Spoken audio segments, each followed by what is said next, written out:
week, the 29th, this will inaugurate a series of, I don't know what the hell's going on, but I'll be there when I can.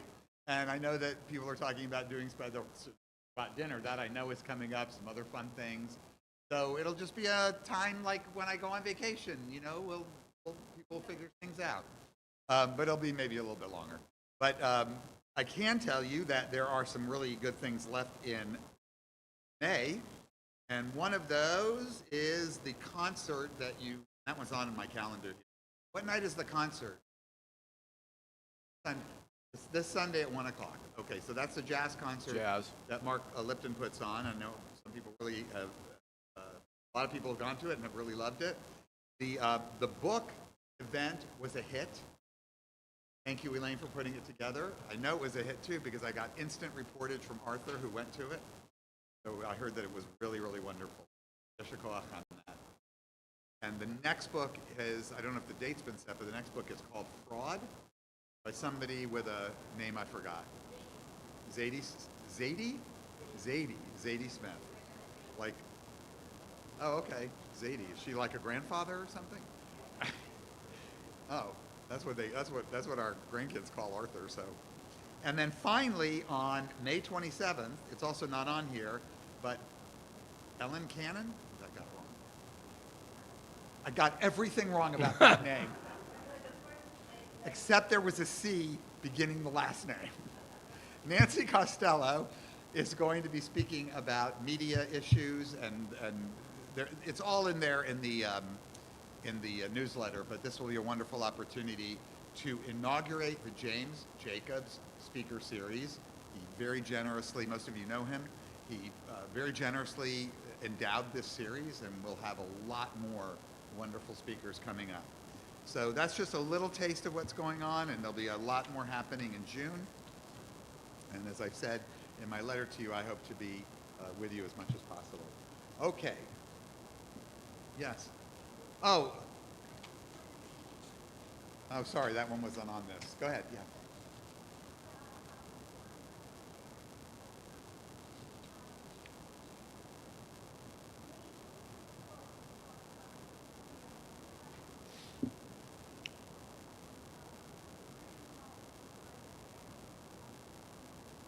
Jewish Family Services, Washtenaw County, that I remembered. So that's the Baroque concert, and she's got flyers, and also it's been in the newsletter.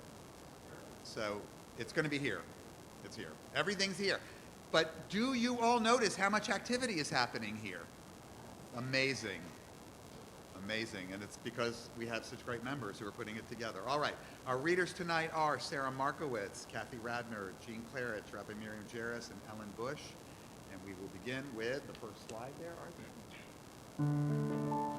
Light has always guided us, illuminating the way through times of darkness and celebrating moments of joy. Tonight, as we kindle these Shabbat lights, may they remind us of the strength we carry within and the responsibilities we share beyond ourselves. May these Shabbat lights bring warmth to our hearts and clarity to our minds. As the flames rise, may they inspire us to act with courage, compassion, and urgency, bringing light to those who need it most. May we be blessed with light, peace, and purpose. I'd like to invite Elaine Fieldman to light our Shabbat candles as we sing our blessing.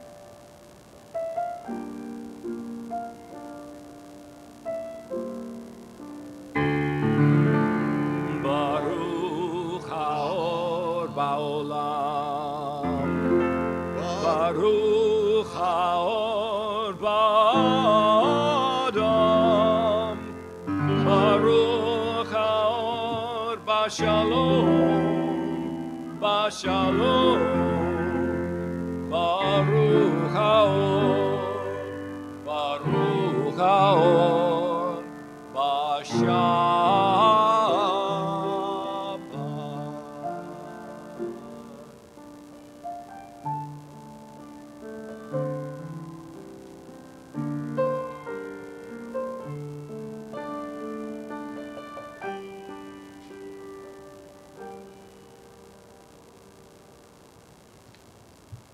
As the week slips behind us, we open the door to Shabbat, inviting its calm and beauty into our lives.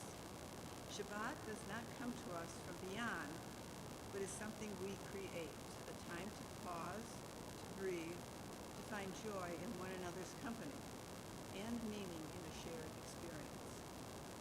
By gathering on Shabbat, we transform the ordinary into something extraordinary. In this time, we celebrate the tradition of rest and renewal, softening the burdens of the week and strengthening the connections we share. Let us embrace the Shabbat that we create together as a community of humanistic Jews.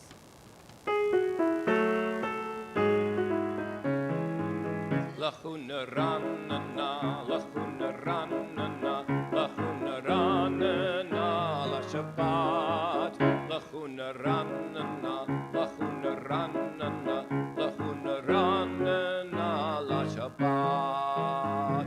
Naria, naria, la yom simchatenu, nikatma b'shalom.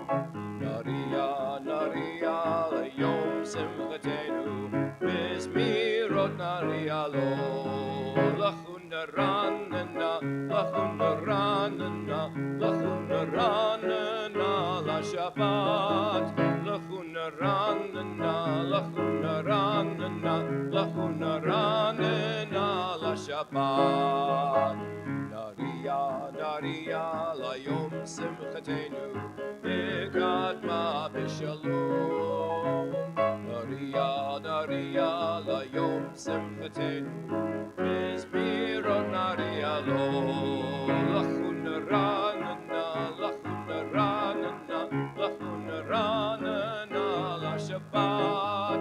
Lachuna ranana, lachuna ranana, lachuna ranana, la Shabbat.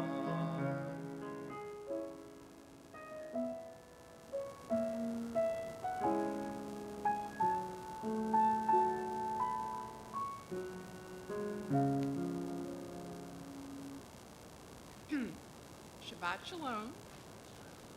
To cross the threshold of this room on Shabbat is to enter a place free from the demands of our everyday lives. We step away from our daily routines in an attempt to gain perspective on where we have been and where we are going. At other times, in other places, we may feel fragile and alone. Yet here, we join together to find strength, to build community as we look with wonder at the universe and seek our place within its vastness. To this place, we come to lengthen our perspective. To this place, we come to question and explore. In this place, we awaken our imaginations. In this place, we draw strength as we allow ourselves to dream. Together, we share the challenge of an ever-changing world, a world often beyond our control. Together, we seek to find meaning, calm our anxieties, understand our purpose. Together, we share the burdens and blessings of responsibility. Together, we bond as a community, a true gift of Shabbat.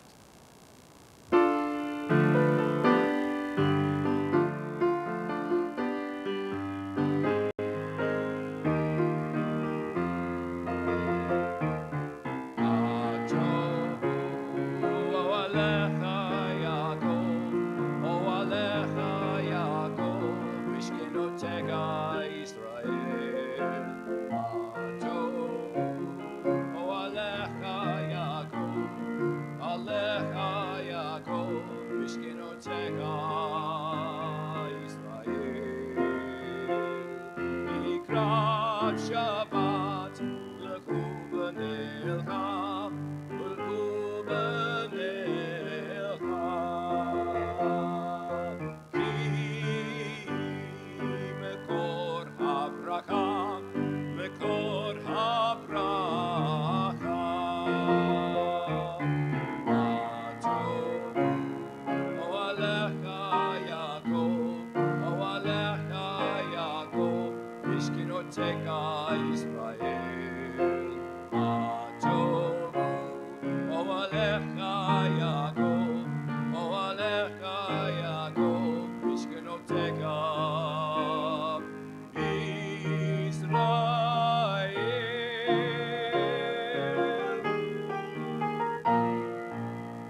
capacity to pursue lives of integrity depends on our freedom of inquiry.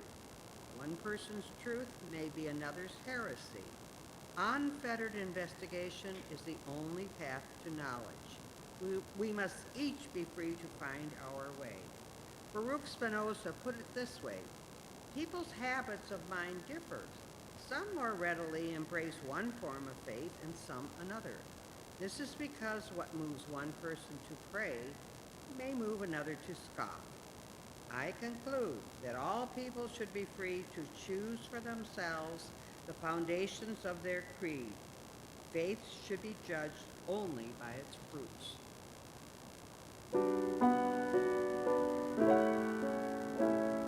There's a place with answers we are seeking. There's a place to find a light of hope. Where's the strength to realize our vision? Yesh makom b'tocheinu, yesh makom b'tocheinu.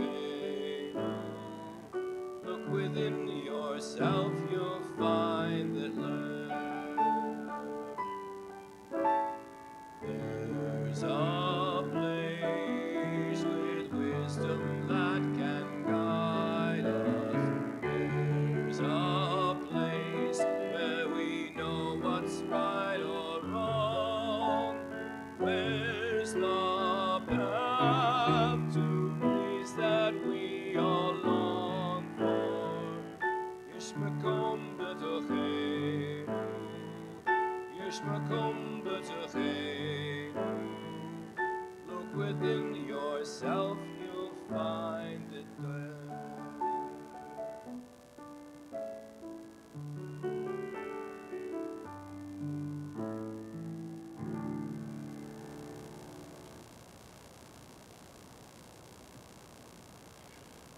We spend our days searching for meaning, for wisdom, for direction to guide us forward.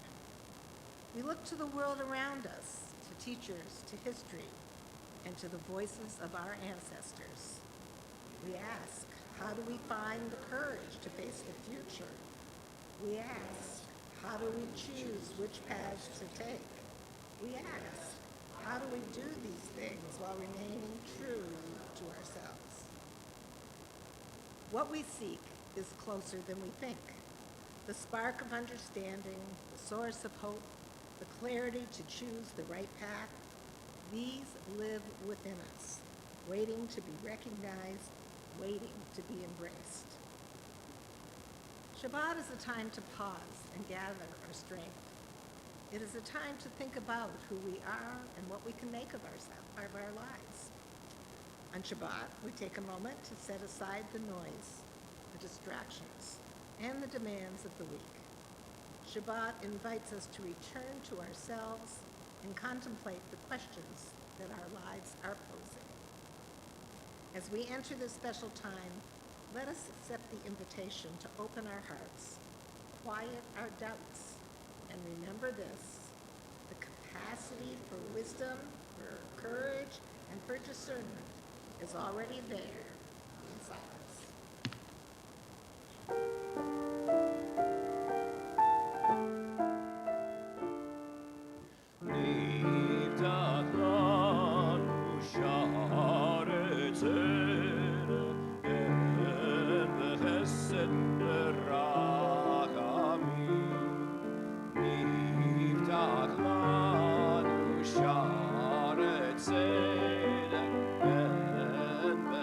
Said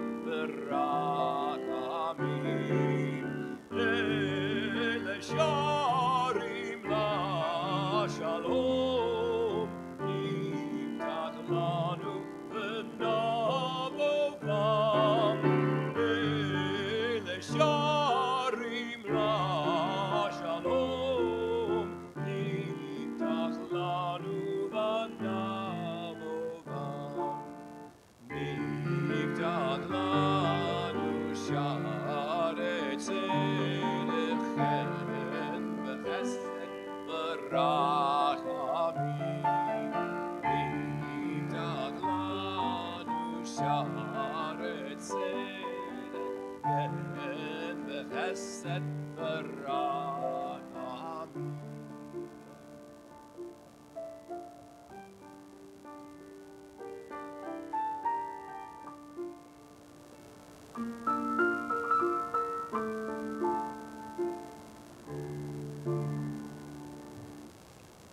Let us strive to lead loving, compassionate lives with our hearts, with our wisdom, and with our actions. Let these be the ideas that we inscribe in our innermost heart. May we practice them day and night, teaching them diligently to our children, through our words and especially through our deeds, so that coming generations shall learn to revere and celebrate them.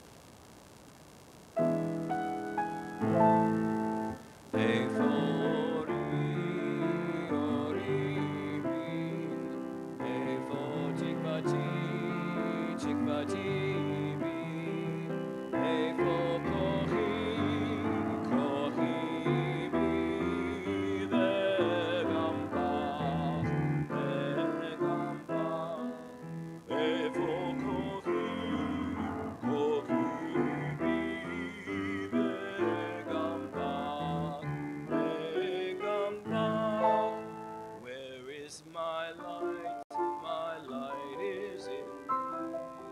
Where is my hope? My hope is in me. Where is my strength? My strength is in me and in you and in you. Where is my strength? My strength is in me and in you and in you. Though we all long for peace, throughout recorded history, human beings have always engaged in warfare. This makes it difficult to discern whether or how it can ever be completely eliminated. What is known, what is certain, is this: the consequences of our choices are ours alone.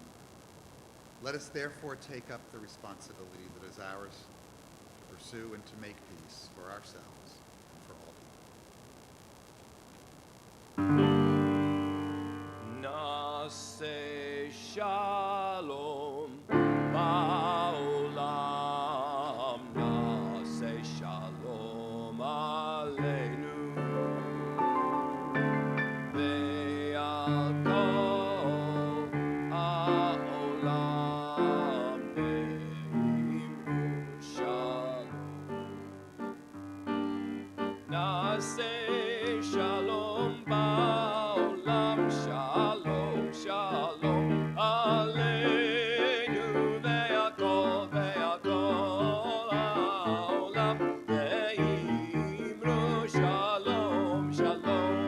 Nase shalom ba'olam, nase shalom aleinu, ve'al kol ha'olam ne'imru shalom. Nase shalom ba'olam, shalom, shalom aleinu, ve'al kol ha'olam ne'imru shalom, shalom. In this community where we find strength and common purpose, we turn our minds and hearts toward all those who need our love and support. Those who are ill, those who suffer pain of the body or spirit, those who are lonely, and those who have been wronged.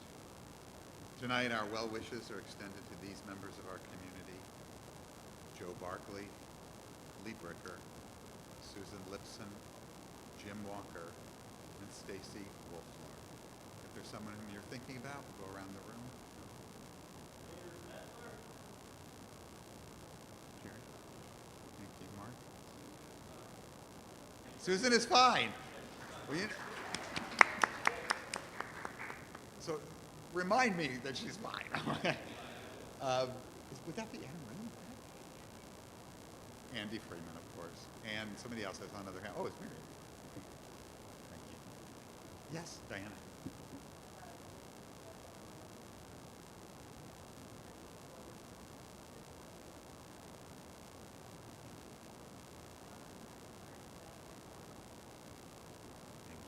miss anyone? Yes, Esther. Anybody else?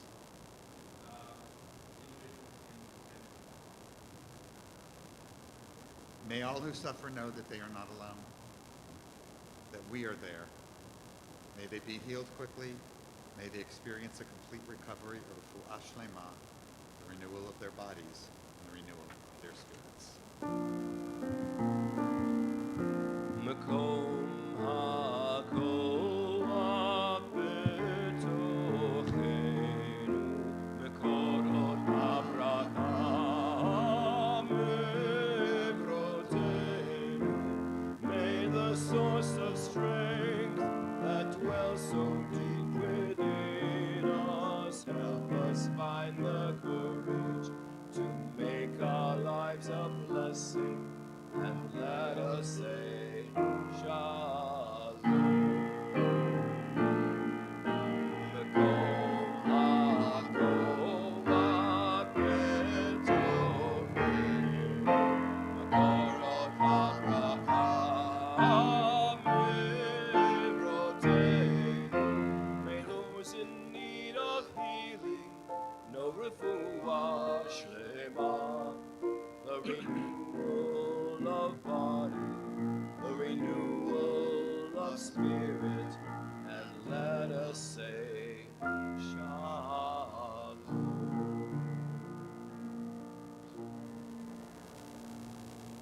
Death cannot take that which is locked in our hearts. With our tears and our sorrow, we remember. With our courage and our strength, we do not forget. Acts of kindness, deeds of courage will remain. Beauty created, wisdom shared are not lost. With our tears and our sorrow, we remember. With our tears and our sorrow, we remember. As our thoughts now turn to those who are no longer with us, we remember our own loved ones, those whom our friends and neighbors have lost, the martyrs of our people whose graves are unmarked, and those of every people and nation whose lives have been a blessing to humanity. And as we do so, we meditate on the meaning of love and loss, of life and death. We recall now our loved ones whom death has taken from us, those who died at this season in years past, and all those whom we have taken into our hearts. Tonight, we observe the yard sites of these beloved members of our community and their dear ones: Robert Arking, Eli Bricker, Sally Eder, Ann Ellen Bogan, Robert Ellis, Asher J. Finkel, Sonia Haas, Max Halpern, Rose Bonnie Jarris, Joyce Lopez, Harold Malinsky, Mikhail Savransky, and Samuel Stewart. And if you'd like to share the names of someone whom you're remembering, we'll do so again as we go around the room. Anybody on this side? Dave? Kathy? Did we miss anyone? Esther? Anybody else? Yes. Anybody else? Yehi zichram livracha. May their memories always bless us. And may we find comfort in small measure and sometimes large in those memories. We pay tribute to them and to life as now we recite our humanistic interpretation of Kaddish. Please rise and we can do so. Nit gadal v'nit kadash beruach ha'adam. Let us dignify and ennoble all people in the spirit of our shared humanity. Let us acclaim the preciousness of life. Let us show gratitude for life by approaching it with reverence. Let us embrace the whole world, even as we wrestle with its parts. Let us each in our own way take up our share in serving the world and seeking truth. May our commitment to life help us to strengthen healing of spirit and peace of mind. May justice and peace permeate and comfort the house of Israel and all those who dwell on earth. And let us say, Ken Yehi, may it be so. Please be seated. Oh, okay. Arthur's going to come down into the congregation because I think we've got this thing working. Let's see. It does what it's supposed to do. Woohoo, there we go. Okay. I love it when technology works, which is so rare, right? So I actually gave this talk once before, but apparently not to you. And definitely not to Elaine, who sort of sparked this repeat. But it's a good one, I think, that when did we do that? At the Ask the Rabbi thing that I had not done for years and years of thinking about it, hadn't done it. And she asked to talk about the Orthodox Jews. And, you know, this is actually a complex topic. How many of you know an Orthodox Jew? Oh, that's actually better than I thought. How many of you are related to Orthodox Jews? Like actual from Jews? All right, my guess is that the ones that you know are probably more modern. Anybody have Hasidic family? Okay, anybody have any other kind of ultra-Orthodox? Well, we're going to learn about all these different kinds of Jews tonight, and we're going to learn about what it actually means to be modern Orthodox as well. So first of all, let's talk about what this entire sort of not really a movement at all, what they have in common. Well, I would say that probably first and foremost, it is adherence to halakha, to Jewish law. Halakha, by the way, means, well, it means the path, the way. And it's the way that Jews observe. It's not really so much law as, and of course it is law, as it is a way of life. It is the central belief, and this is a little overstated, but the central belief that the Torah, including the oral law, in other words, we mean the Torah is all the written things, the written Bible, certainly the 5 books of Moses that comprise the Torah, but all the commentary that came afterward. That's where we learn the interpretations. It doesn't say don't eat a cheeseburger in the Bible. It's not even very clear you're not supposed to eat milk and meat together. That comes later through rabbinical interpretations trying to work their way through different commands that are given and make sense of them. So that's the oral law, and it still essentially comprises what Orthodox Jews do today. And even what we do is based on the oral law. There's nothing in the Torah that says you light candles on a Friday night. That's a tradition that developed and then later became enshrined in oral law. They generally believe, and this is not universal anymore, that both were given to Moses at Sinai, and that it applies in all times and places. I would, since I first gave this talk, make it a little bit less of a generalization. There are an increasing number of modern Orthodox Jews who have a very sophisticated understanding of where not just the oral law came from, but even where the written law comes from. 13 years ago, I don't think that this was as well known. But 13 years ago, a website known as thetorah.com, not Torah.com, Chabad got that one. Just talk about tech savvy. That's a movement that got on the internet like that. But thetorah.com was put together by a group of actually very observant academics who had been studying the history of our written Torah and all of our other texts for a long time and felt the need to reconcile it with their beliefs without abandoning what they knew to be true about their development. So I'm always careful now to mention these folks. Now, besides this, and I think I've already given you an example of the disunity, they are incredibly disunified. You cannot ever think of Orthodox as one thing. It's not even a word that they came up with. Those of you who have been studying American Judaism with me, we learned that that word actually originated with reformers who began to call them Orthodox, that there's only one way to do it. Well, I can tell you right now, the best arguments I've ever heard about observance and the lack of there being one way to do anything have been primarily between Orthodox Jews, and I've heard a lot of them. In America, this is a little map, excuse me, as you know, I have a little dry throat right now. This is a little bit of an example of some of the more prominent organizations that we have. Among them are, and this is by no means representative of all, and there are hundreds of them, but we have a modern Orthodox group called Young Israel, which was at the time it was founded, which was in the early 1900s, meant to be kind of, well, I don't think they would have used this word, but a little bit sexy. right? To get people in and come up with, ways to attract people, a lot of outreach. Today, I'm not sure that that's really where they're at, but they are in some communities very, very large, certainly in major Jewish communities. We have the Agudas Israel. They still spelled with a TH, but they would say the Agudas Israel. This is an umbrella organization for the group that I will talk about, which is one group, it's hundreds of groups, the Haredi ultra-Orthodox Jews. But they do have this, and this is a powerful lobby, too. On behalf of them, there are, we say that they don't go into professions, but they do. There's cadres of lawyers and others who lobby on behalf of their, and that is a movement, or at least their needs as community. And then there is, and everybody has seen this symbol, the one at the top, because it appears on your food so frequently. This is the Union of Orthodox Jewish Congregations, goes back to 1898. And it's affiliated with what's called the RCA, not the Recording Corporation of America, but the Rabbinical Council of America, which is the umbrella for all of the non-Haredi Orthodox rabbis, by and large.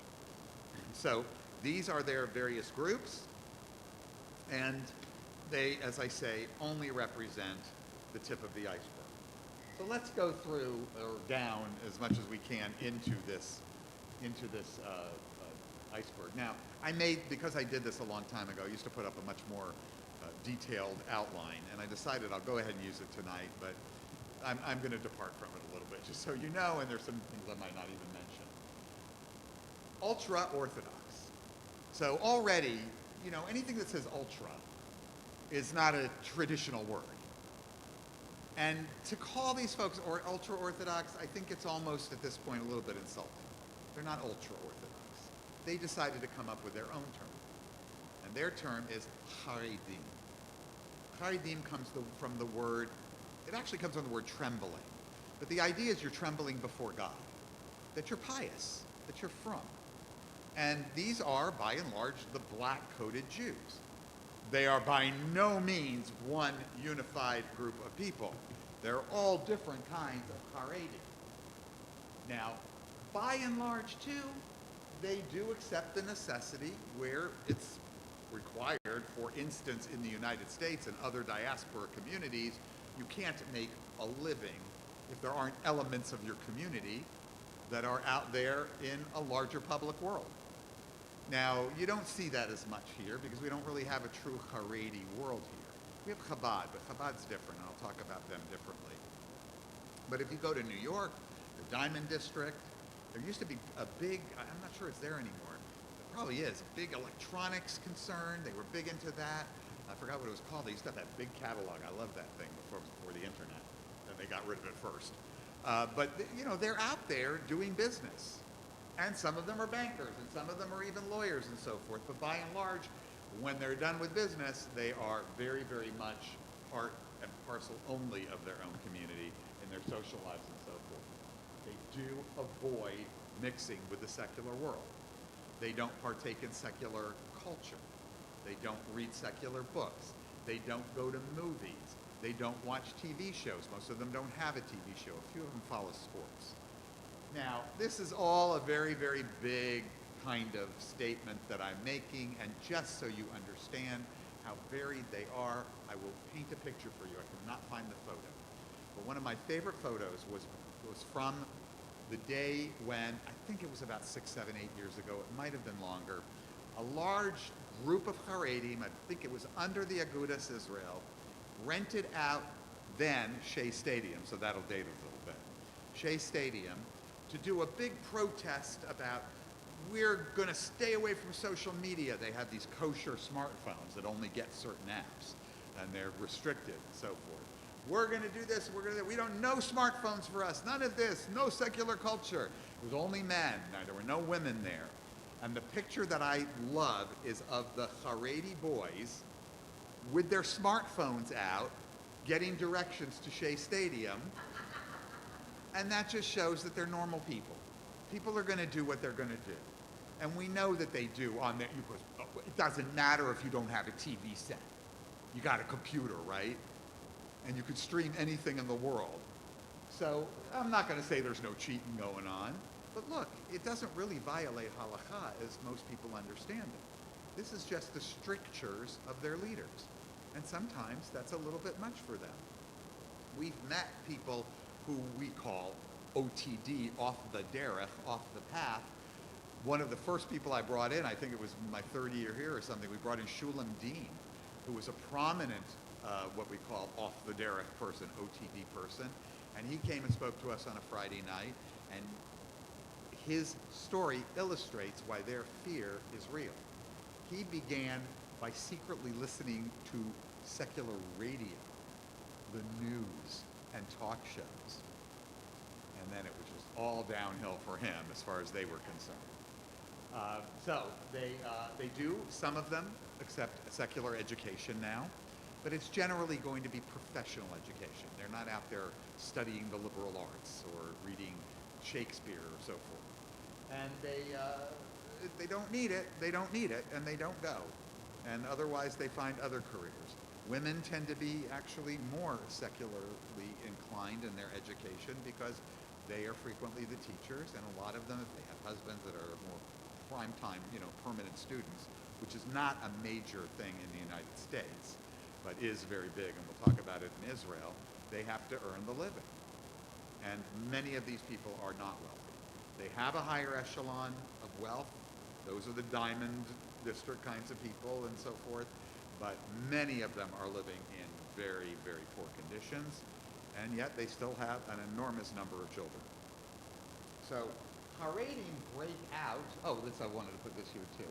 There are about 700,000 Haredim in Israel, about 500,000 here, so they're a minority. They're highly visible Jews though, and interestingly and sadly and horrifyingly taking the brunt of much of the Jew hatred that's out there because they are so visible, and they have been targeted well beyond their proportion of the American or other diaspora communities' populations.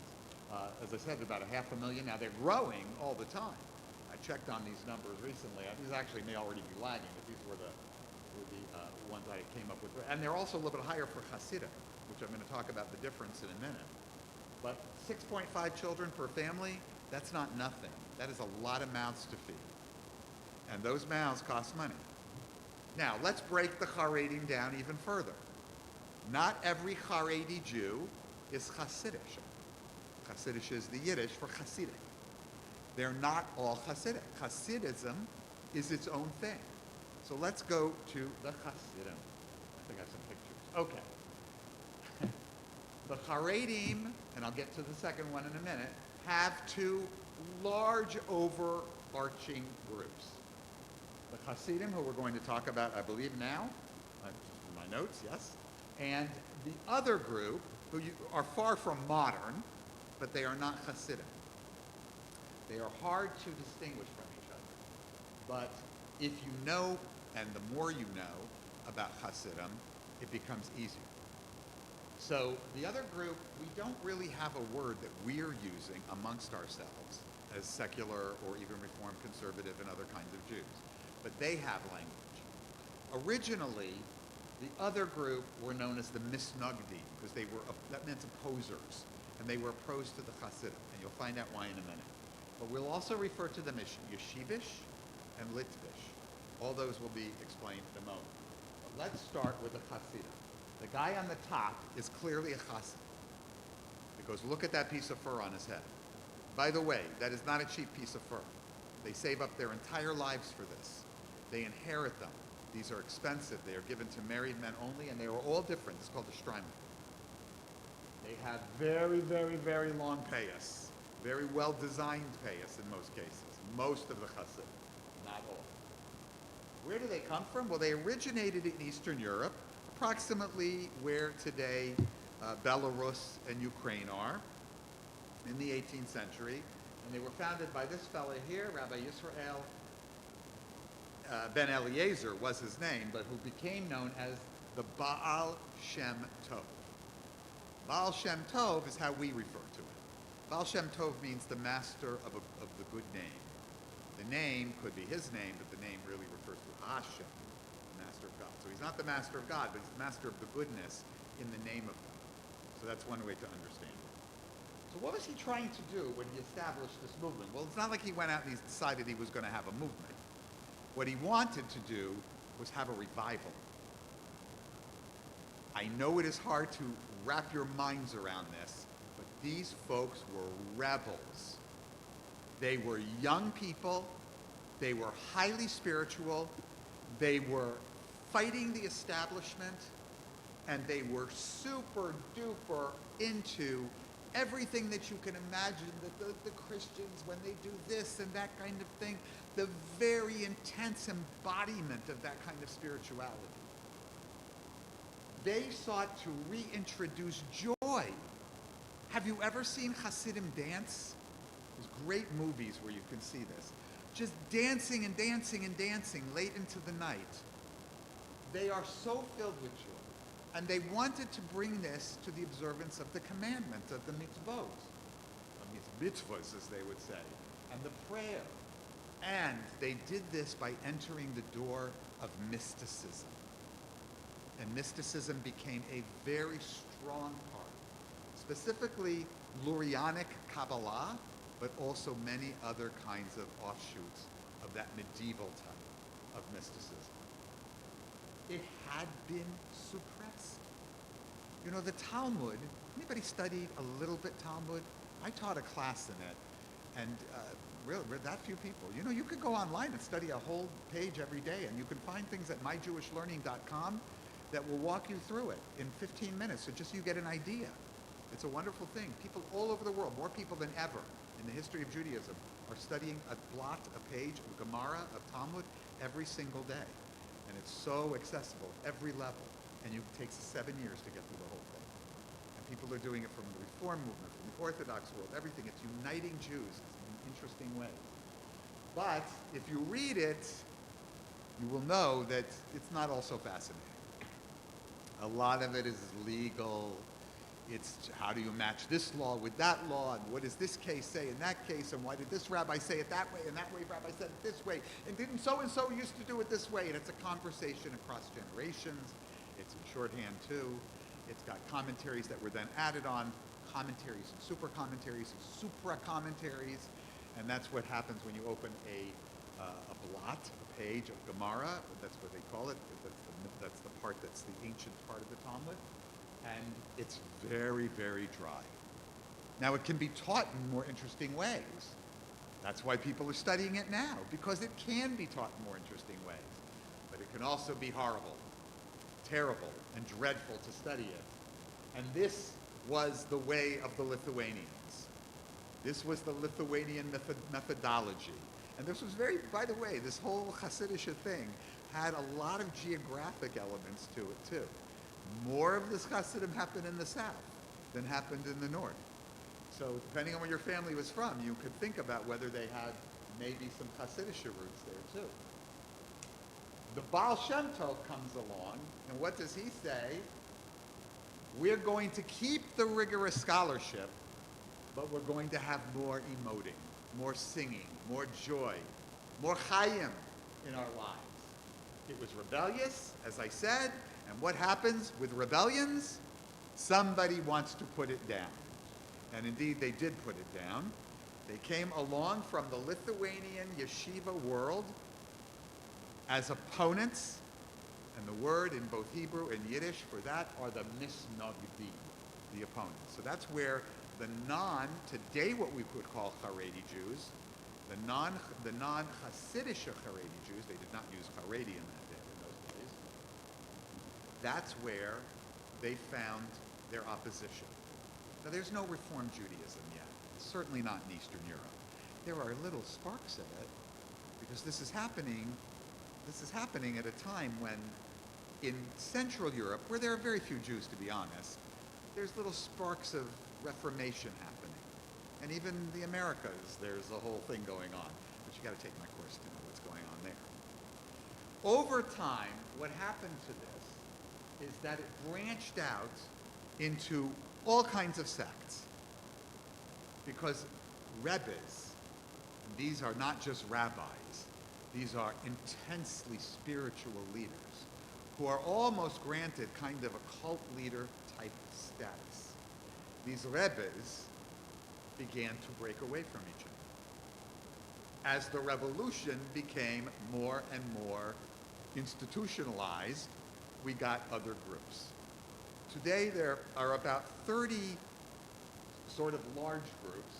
You see it's all up there, I don't have to talk. There are 30 kind of larger groups, and as many as, and no one can keep track, 200 plus very tiny groups. They call them courts, taken from royalty language. And their garb, the white stockings, the streimels, that is not something that set them apart from the Poles. It was something that echoed for Poles of the elite, of nobility. This was frozen in time by them. Each of these groups having their own little adaptation, the way the streimel looks, the way the stockings are, the way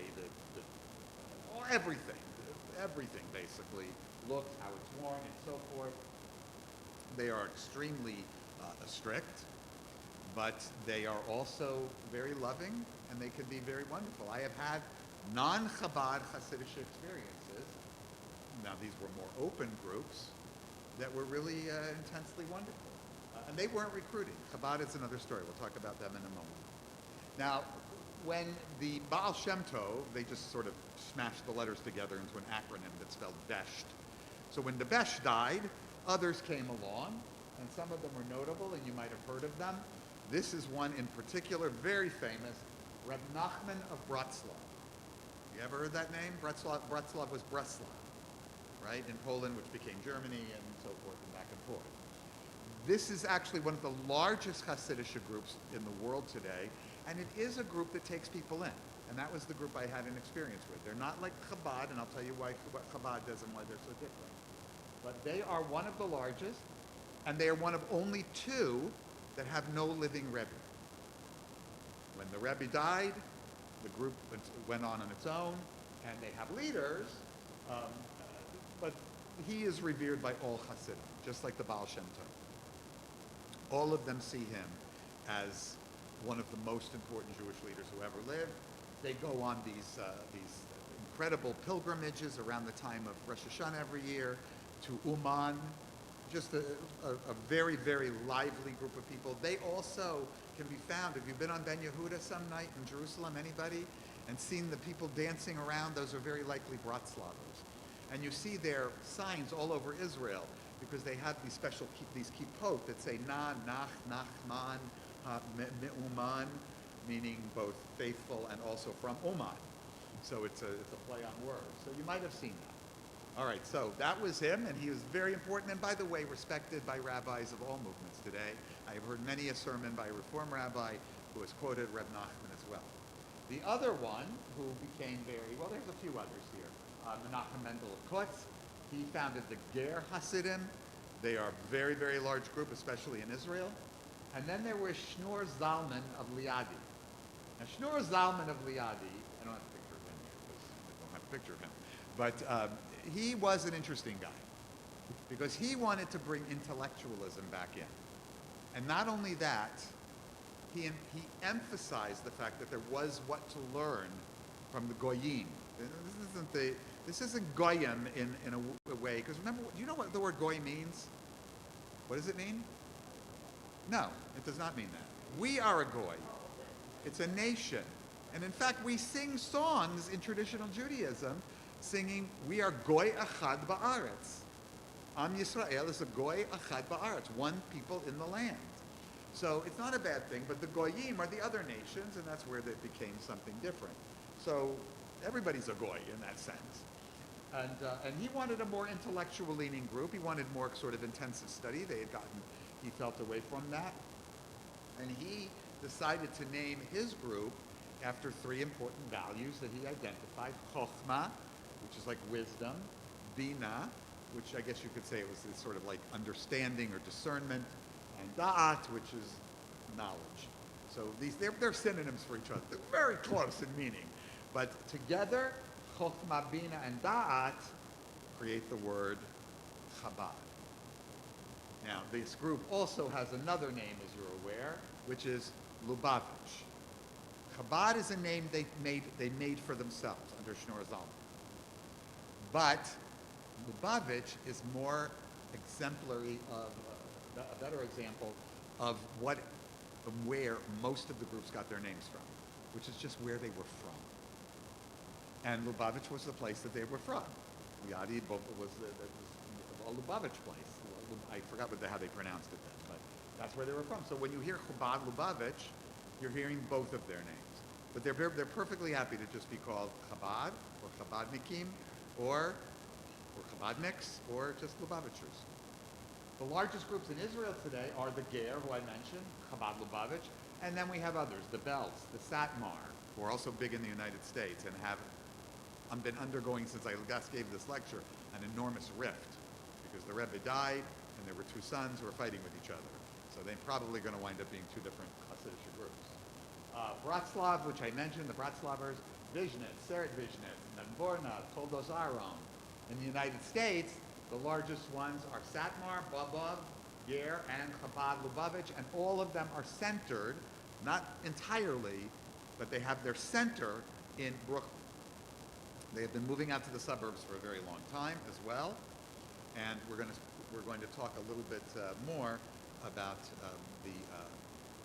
the others. So, okay.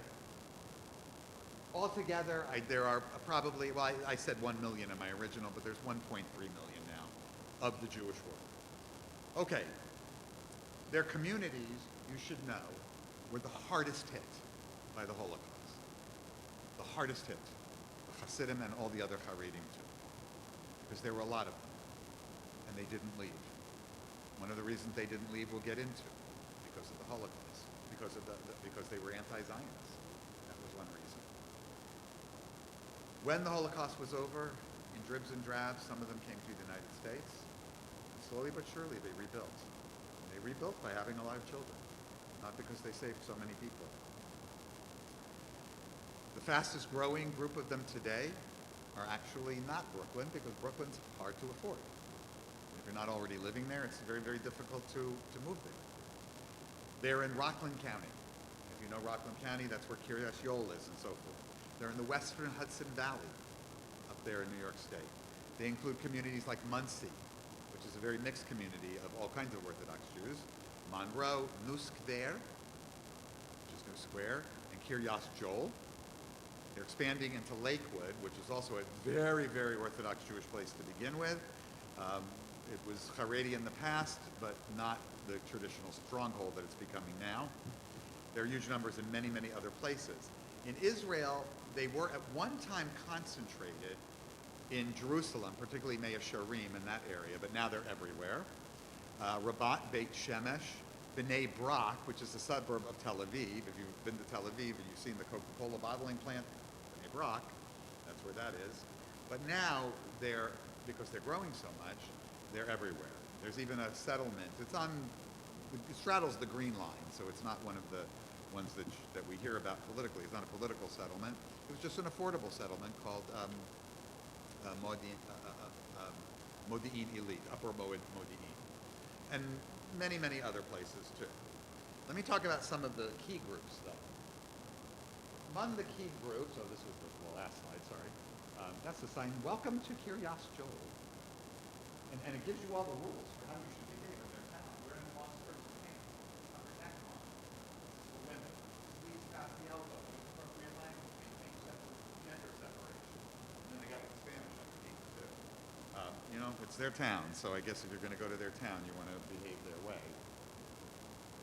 Let's talk about the Satmar. How many of you have heard of the Satmar? Okay, so they're pretty well known. Satmar's Rebbe, Moshe Teitelbaum, died, as I mentioned. And that's when this succession battle took off. Aharon Teitelbaum, Reb Aharon Satmar camp is in Kiryas Joel, the town I just showed you. Zalman, the rabbi who is his brother, they may be cousins. I don't want to be too precise on that. Is in Williamsburg, Brooklyn, and New Square in Rockland County. And these are their strongholds. And that's why I believe that they're going to basically become two different groups. The Satmars have done some shady things, in my opinion. For instance, in 1994, this case reached the United States Supreme Court. It's called Board of Education of Kiryas Joel Village School District versus Grummet. The issue was a school district whose boundaries had been drawn to include only Satmar children. Now, why would you want to have a public school district that only included Satmar children? Do Satmar children go to public schools? They most certainly do not. However, they did this because they had children who were disabled or handicapped. And they got government money for that, and these kids were then placed in assistance programs to the yeshiva that many of the children all over the place enjoy. Even children who go to private schools everywhere. The U.S. Supreme Court at that time held that the creation of a school district is a unit of government, and it is designed to coincide with the neighborhood boundaries of who's there, and not a specific religious group. And Judge Souter ruled that government should not prefer and cannot prefer one religion to another, or religion or irreligion, and that was declared unconstitutional, and they've had other problems since then too. They do not always conduct themselves as we would hope. But the group that I want to be a little bit more, this is one of their, that's him right there, Rabbi Aaron Sadov's Teitelbaum before he died, in Mishpacha magazine, Jewish Family Week. And then that was the court case. So, but I do want to talk about Chabad, because everybody here knows a Chabadnik, right? How many of you have had somebody knock on your door in the last year? That, really? Oh, they're at my house all the time. Came with my Shmora Matzah. That's where I got the Shmora Matzah that I brought to my humanistic congregation. I happen to be a fan of Chabad. You might be surprised by that. I have had nothing but ever good experiences with Chabad rabbis. I don't have to agree with them. They don't look to agree with me, but they are mensches. That has been my experience. Now, I've known some that were more schmucks too, but don't get me started on the rabbis of all the other movements I dealt with, because I'll go much more at length about that. The Chabad Lubavitch were founded in 1775, and that's why I said little sprinklings, little tiny kernels, this and that were beginning, even in the Reform world, but it wasn't really anything yet. It would take 30, 40 years before that happened, and it was mostly Central and Western Europe and the United States. But the most important thing to know is that they are the most widespread, and certainly you all can tell me where the Chabad house is or where the Chabad shul is, right? Everybody knows that, yes? Well, the reason you know that is because the most recent and last Rebbe, Menachem Mendel Schneerson, gave his people a charge. Go out into the world. Go out into the world. They get a stipend for 1 year. 1 year. They move into a community. They get a house. The stipend covers the house. They live in the house. The house becomes the shtibel. That's a little household synagogue. And they make it or they don't. And everyone I've seen of them have made it. And they get themselves involved in every aspect of the community. As a JCC professional for a long time, whereas the Young Israel rabbi was not part of that at all, and was very difficult to deal with, and tried to make sure I wasn't hired back in 2000 because I was gay, the Chabad rabbi, you never heard a bad word about me from him. And I would never say a bad word about him. And the children he had came to our preschool. And I made sure they had everything that they needed. And they were lovely people. Now, it's hard to do it in certain neighborhoods. And at some point they do send their kids to wherever the Chabad schools are and so forth. But they are terrific, and I'll talk about them in a way. But they're problematic too. But they're nice people. That's all I want to say about them. They're nice people. All right.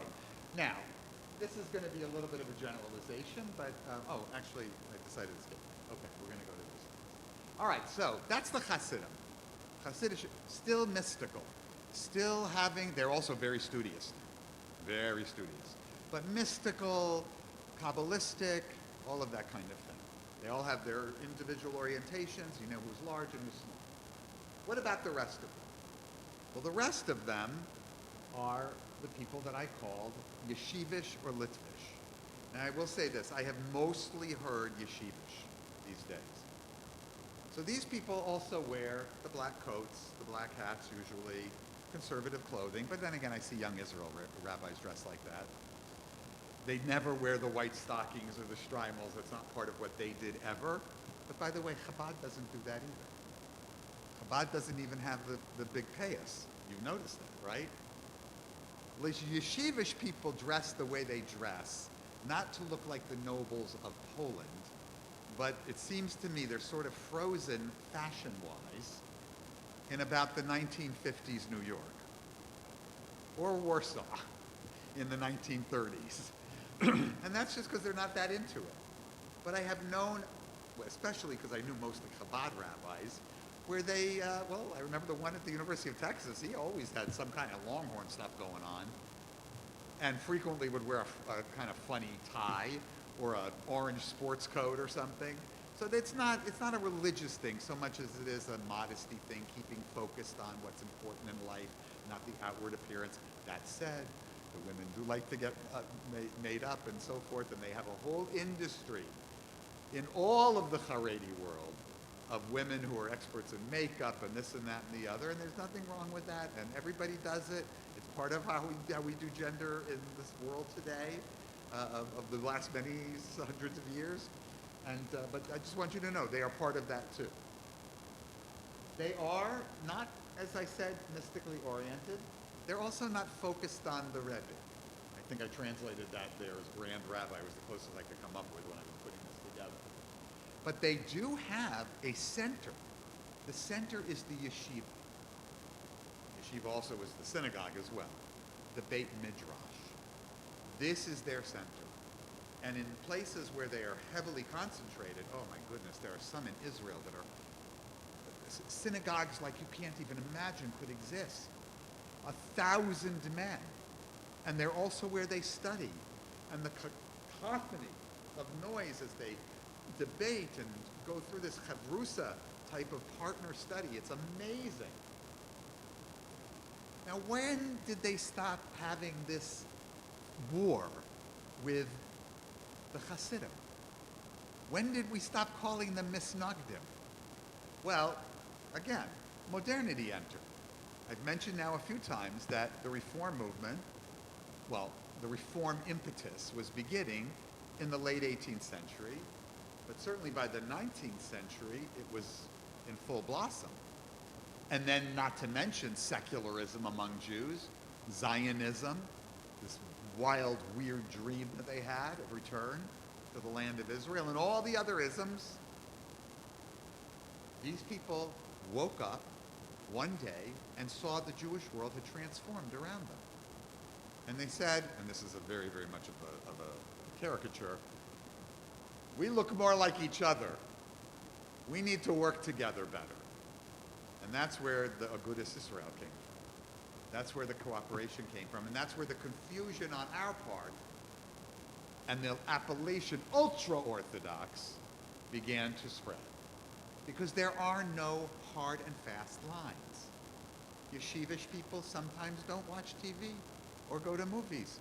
Sometimes they go to a lot of movies. It just depends. Everybody's different. Everybody picks their synagogue. There are synagogues that are very modern. There are synagogues that are much less so. There are Haredi synagogues that will take you no matter who you are. There are Haredi synagogues that say, you don't obey our rules. You're not part of our community. We're much more tight-knit. And nothing of this needs to be expressed. The communities just know. I have intimate knowledge of the Orthodox Jewish community, for instance, of Pikesville in Maryland, which has every one of these type people. May not be New York level, but it's a lot of people, tens and tens and tens of thousands. And then we get to one more group of Haredi. Now, you got this little silent switch? Maybe we could do that. Let's talk about Haredi Sephardim.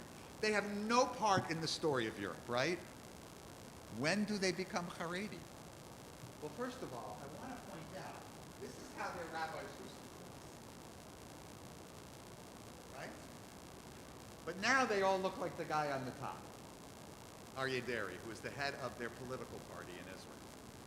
Now, most Mizrahim, most Sephardic Jews, but these are all Mizrahim, live in Israel because the United States does not have an enormous community of Mizrahim, though we do. So most Mizrahi, Sephardic, Haredim live there. How did they get this one? Well, they came over. Great scholars came over to Israel, mostly in the 1940s and 50s, not all. Many were there long before the State of Israel, but when the Arabs just threw them all out, right? And they came over and they found discrimination. All of Mizrahim found discrimination. Europeans, oh, we're European. It happened with the secular, and it happened with the religious. They would take a few into their yeshivas, who they treated like blech, but nevertheless they got the best Jewish education that you could get at that time in a country that had not had very much of it. Now there were some old, long-standing Sephardic yeshivas, and many of them went there too. But they were essentially acculturated into it. Now, Mizrahim did not live through the Jewish Reformation. Well, now today there are, but by and large, there's no historical reform movement, conservative Judaism among Mizrahi Jews, and certainly not in Israel, where that just didn't happen. It's only now just beginning to take root. So what did they do? They were traditional. You know, Abba went to the beach after he went to synagogue in the morning on Shabbat. The kids went out and they did what they did, but we all had Shabbat dinner. Increasingly, they had such an influence that that's what all Israelis began to do. We call them Masorti. But there were enough of them that organized as Haredi Jews. They have this political party. It's called Shas. And Shas, though, unlike the political party of the Ashkenazic Haredi Jews, Shas counts for its support on non-religious or traditionalist Mizrahi Jews. So they're a little bit different in that as well, even though they caucus, to use the American word, with the other Haredi. They are really and truly a creation of the State of Israel. The State of Israel, its existence, is what brought them into being, and the experiences they had, that aliyah. Okay, so now let's talk about all the Haredi with regard to Zionism. Well, Zionism in this case is a big issue for them because so many of them live in Israel. This isn't a small issue. The range of opinions across the Haredim, again, about 1.3 million Jews, range from anti-Zionist. I am not using this in the way that I spoke about it as this hate movement of what's happening out there. They don't think we're white colonializers. They don't think we're this and that and the other. They just think we shouldn't be doing a state that's not approved by Hashem. And Hashem approves a state, how? He sends, who does he send? The Messiah, Moshiach, the anointed one, the heir to David. That's what it means, the oil on the head. Just like King Charles, remember? We just got to see that. A whole generation of people didn't get to see it until he recently had it. They put a little oil on his head, right? They kind of hid that. But that's what it's from. And then some of them are non-Zionists, but they're accommodationists. We get it. You're real. You exist. If you remember the Chosen, the movie is a very bad representation of this, because if you didn't know what was going on, you didn't know what was going on. The two Jewish boys, it's not one who's Reform and one who's Hasidic. It's one who's Orthodox, modern Orthodox we'd say today, but let's say Yeshivish, and the other one's Hasidic. And that's the difference. The Yeshivish are solidly Zionists. They are solidly Zionists, with a few little pockets of exception. But these folks are not. This began early on due to their concern, too, that this nationalism, this secularism, was going to replace Judaism. And that was a big concern for them, too, that the observance of religion, everything, was going to get lost. And look, they weren't entirely wrong, but I don't necessarily think it's a bad thing. Oh, let me stay on this for a moment. The Aguda, which I mentioned earlier, has its own branch in Israel, too. They worked very hard to oppose the creation of a Jewish state for all of these reasons. In 1937, their central committee in the land of Israel, where they were living, issued a declaration claiming that the independent Jewish rule would be dangerous for them.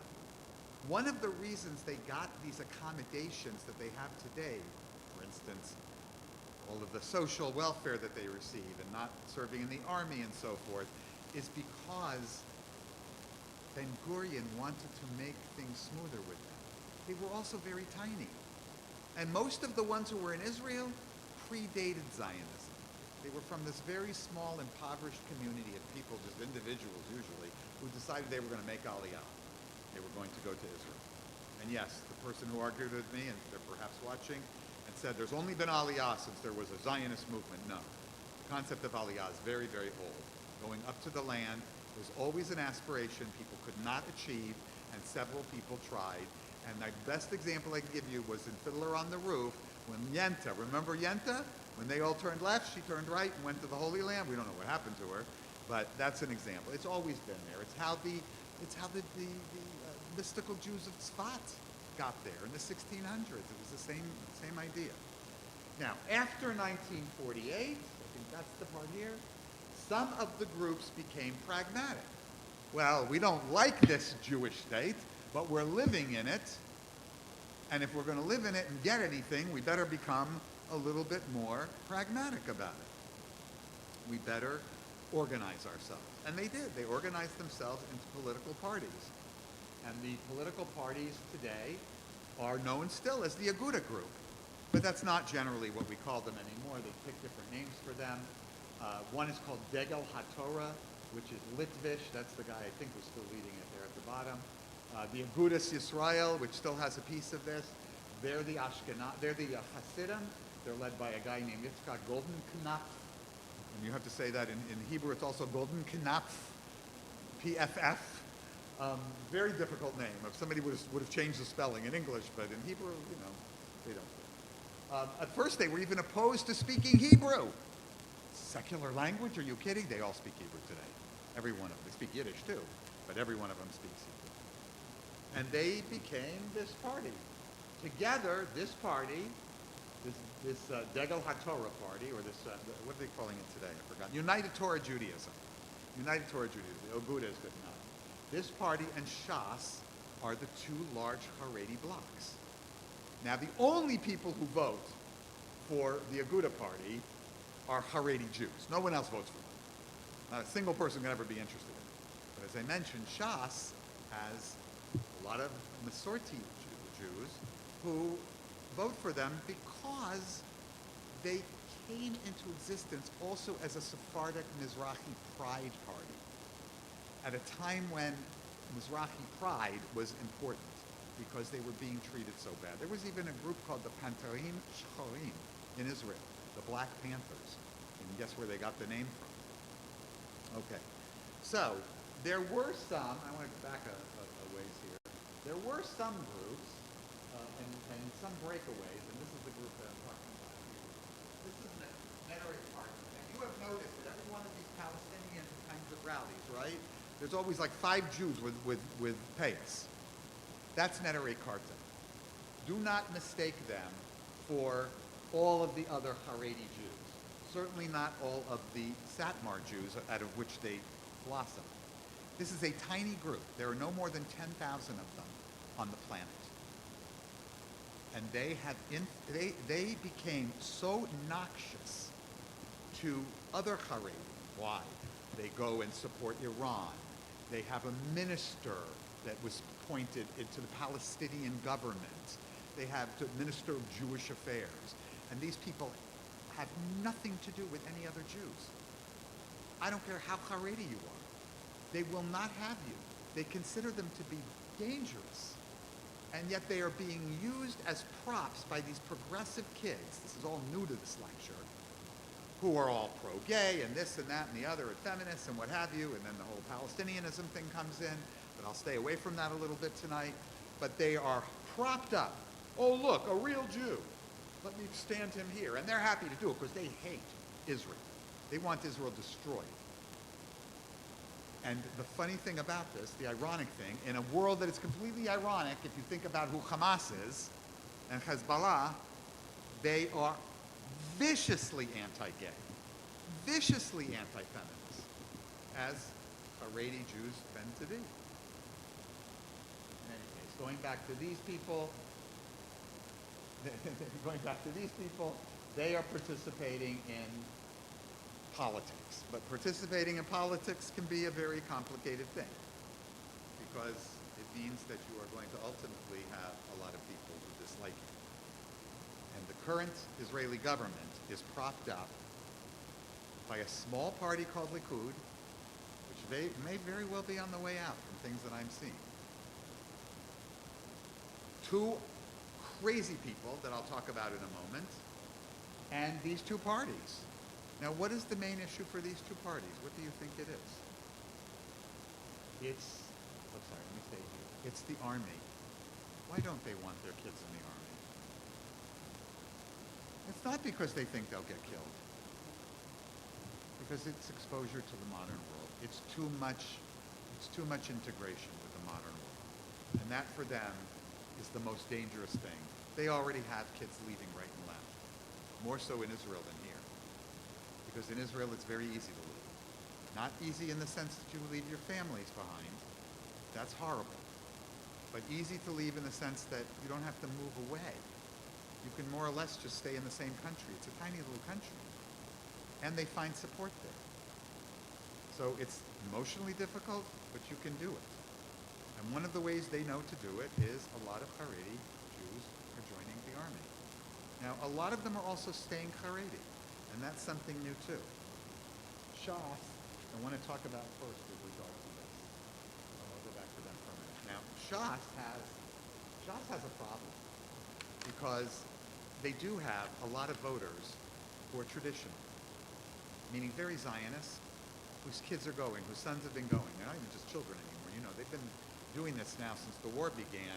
Some of them have spent, well, my friend Reut has spent 900 days in the reserves. They're going to have a voting problem. They're going to have a voting problem, I predict. But they do match the official line of the Ashkenazim, which is the Torah study has the same power as defending your country, because Torah study brings God's watchful eye upon us. And he approves of what we're doing, and therefore blah, blah, blah, and you can imagine the rest of it. Criminal sanctions have been proposed on one side against those who don't enlist. Why should their kids be able to stay out of it, especially when they're living off the dole? Some of them are lifelong students. Many of them are lifelong students. They have jobs. They're secret jobs. There's been scandals about students that weren't really students. I could go on and on and on about this, but I won't.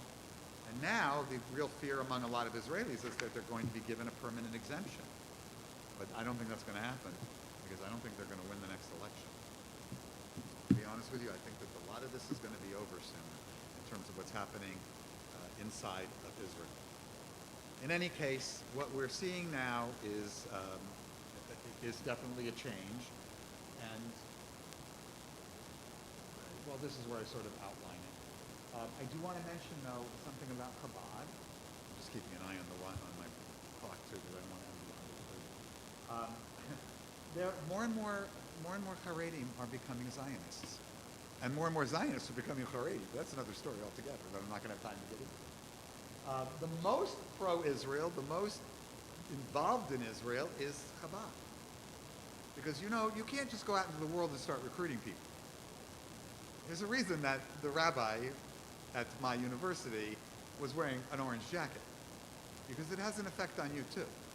And when you're out there, it's not a one-way street. It's not just you putting it out there. It's getting in, too. Who does Chabad serve in these far-flung places in the world? Israelis, Israeli kids, who used to, well, still I hope do, go after army service. Then they get to take a year before they go. They get a gap year before they go to school. And they go to the Chabads. They're there all the time. So anyway, there are more and more Haredim in the IDF. This is the only one of the new slides that I have. It's not a lot, and they're not treated so well when they go home on leave. But the Israeli army has done a lot to create yeshivas that are part of the army, so you can study and do it. We have armies all over the world allow you to pursue other kinds of things. You don't just go and fight. You learn engineering, or you learn this, or you learn that. So I did want to talk a little bit about gender. You can imagine that they enforce gender separation like nobody's business. But I won't go into it too much. This is an example of some of the things they did. So this sort of modesty here, this ran in all the Israeli newspapers. This is an actual camp. And then what did they do when they put it in the Haredi newspaper? You turn the kid over. I don't think that's a position of child abuse, but this is a part of the modesty too. They blurred, you can't see this, but here's a wedding party up here, and the women are all blurred out in this picture. Yeah.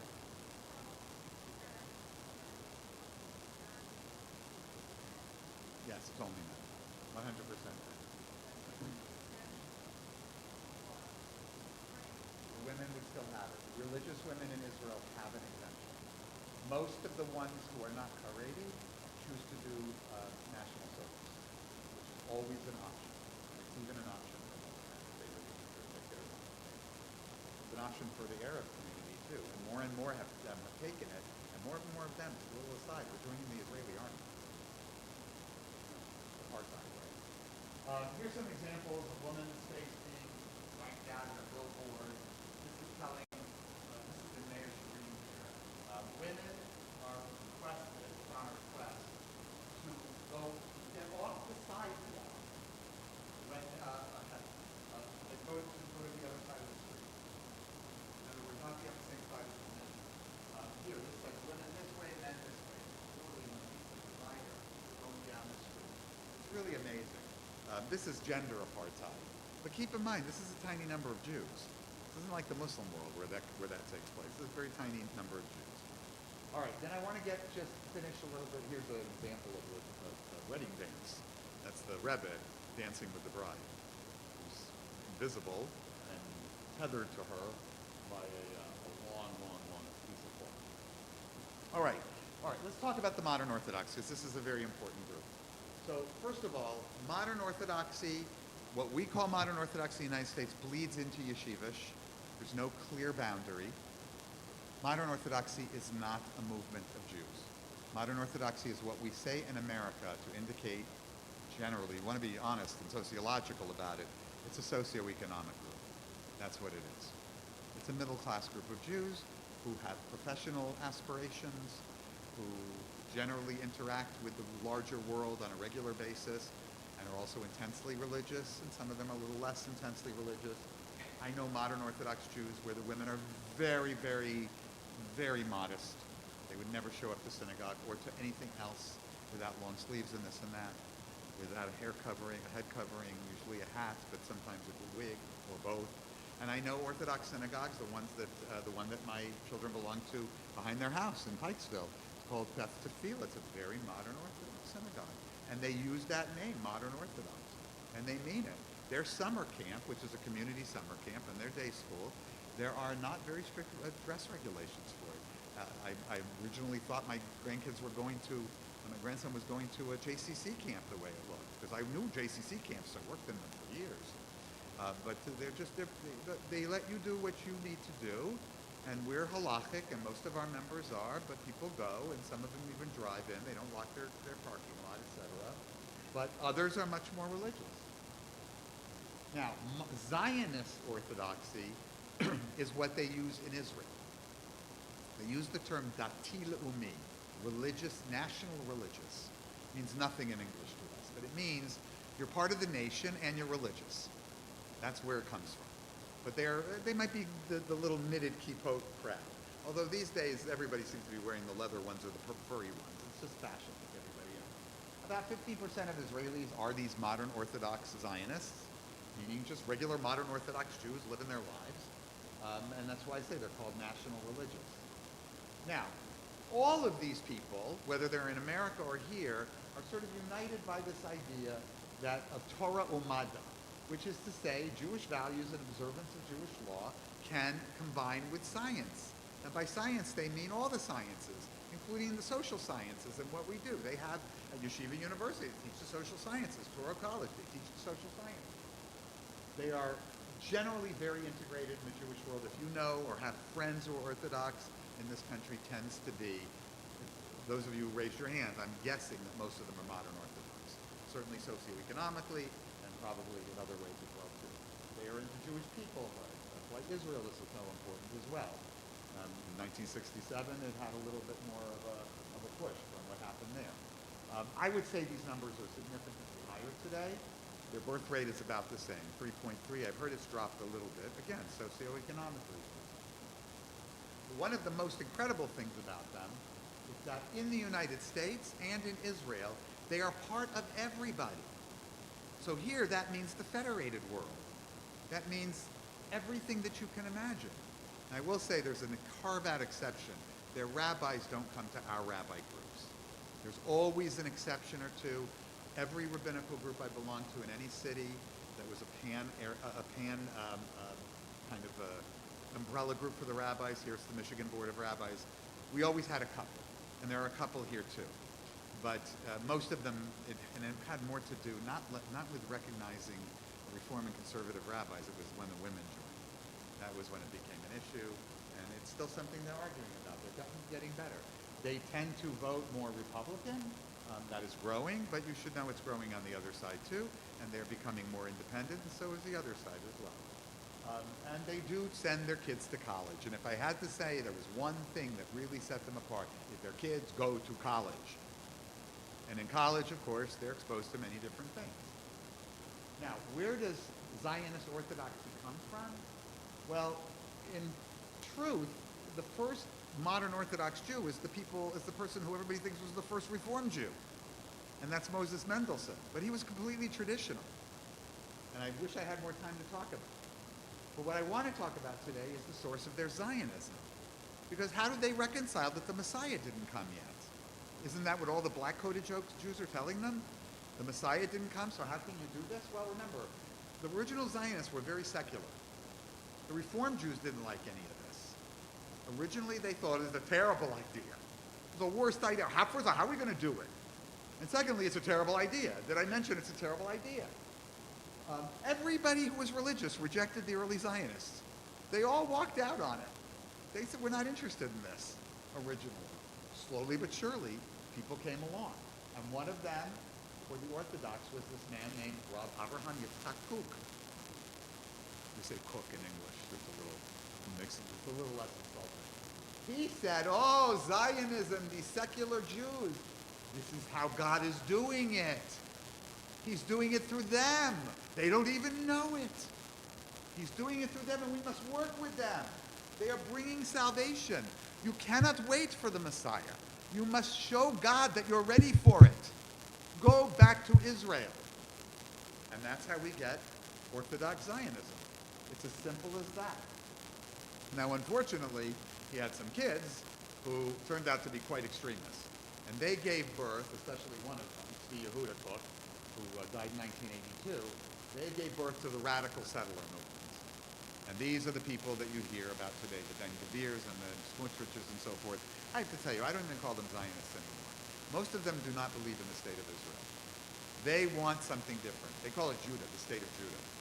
They've got these little groups. You hear about these radicals, and they are bad, and there's some of them. But please understand, they are not the majority of the people who are settlers. Most of the settlers are there because they're living in a suburb. And those are areas that could easily be traded for a two-state solution. No problem. I've talked about this for years. You could absolutely do it. Arafat turned it down, but it could absolutely be done. And but they felt, especially after the Six-Day War, that they were right. God is smiling. We got Jerusalem back. Let's go and be shits to everyone else. Yesterday was their big shit holiday because Yom Yerushalayim, which is supposed to celebrate Jerusalem and the reunification, has become a day for them to act like a bunch of animals. But we're talking about the tens of thousands. We're not talking about millions. All right, so I am not going to abuse you with this anymore. There you can see he is not one of them, Netanyahu, not by a long shot, but this is what you do in coalition politics. I'm going to skip all of this because this is a whole different kind of thing, and I just want to end with this. Because modern Orthodoxy has confronted the world, there has been not just a little bit of a drift to the right among some, but there's also been a lot of openness. Rabbis who have signed statements supporting, Orthodox rabbis, supporting gay Jews, or the right of gay Jews to be in synagogue. I told the story of Modi, the great comedian, Modi, who Miriam and I and Steve and Arthur just saw, my second concert of his at the Royal Oak Theater. I talked about him that night. Modi is openly gay. He's also traditional. He talks about Mashiach energy, which I love because we're the energy of salvation, right? It's very humanistic. And Modi not only attracted all those people, but guess where Modi is going to be next week? The big fundraiser at Bet Tefillah, the temple or the synagogue I just spoke about. Right, you don't call them temples by and large, but you have to take my class. Here's a great example of a progressive religious influence there. He's not as young as he looks in this picture anymore. He's well into his late 80s now, but Rabbi Avi Weiss founded two, what he called originally open Orthodox, that didn't catch on, but two yeshivas, and one of them was for women to ordain them as religious leaders in synagogues. And he's been doing it. And some of them are getting jobs. Now there's things they can't do because they observe halakha, but they like halakha, they respect halakha. There's other things they can do. They can help guide women better through some of those rituals and so forth. And so I won't say too much about it. They were the original women of the wall. Now we associate it with conservative reform, but they are still the kernel. They're still the group that brought it. This is their confirming Orthodox women as halakhic spiritual leaders. You could be a halakhic expert and be a woman. And they have all kinds of resources. But I wanted to point out this was probably the most Lou Greenberg. I met her in the 90s when I was at the University of Illinois. We brought her in. A spectacular woman. She is the wife of Yitz Greenberg, who was the founder of CLOP, which is one of the best pluralistic organizations that exist. Paul Dolan worked for Paul? Am I wrong? What did he work for? Paul Dolan. He didn't work for Paul. Okay. Anyway, all right, so this is a good place to probably end. I had, you know who that guy is, Asher Lopatin. The reason he was up there, this is before he came, just when he had come to town. The reason he's up there is he was the head of Yeshiva Chovevei Torah before he came here. He came here for family reasons. And he created quite the splash when at their ordination, their first ordination banquet, he invited Reform and Conservative and Reconstructionist rabbis to come and be part of a roundtable discussion. All right, and then I think that's where we're going to conclude. All right, well, thank you for letting me share this with you. No, we don't applaud. We don't applaud. We don't need applaud. We don't need applaud. I will miss talking to you, but only as long as I can't talk. And I believe that I will be talking very soon. So I'm not going anywhere. I'll be here. Thank you for the beautiful music tonight, Joseph. Thank you, Arthur, for the streaming, for the slides, David for the streaming, and Joe as well. And Shabbat Shalom, everyone. Oh, wait, hold on. What? Did I give up? What happened? All right, just play it. We'll figure it out. May we know peace as we go on our way. Have faith, it happens. May we be guided by love. May we be blessed with health and joy. May this be our blessing. Shalom. Shalom. Shalom. May this be our blessing. Shalom. Shalom, shalom, may this be our blessing, shalom. May we be sheltered by the wings of peace. May we abide in safety and in love. May grace and compassion find their way to everyone.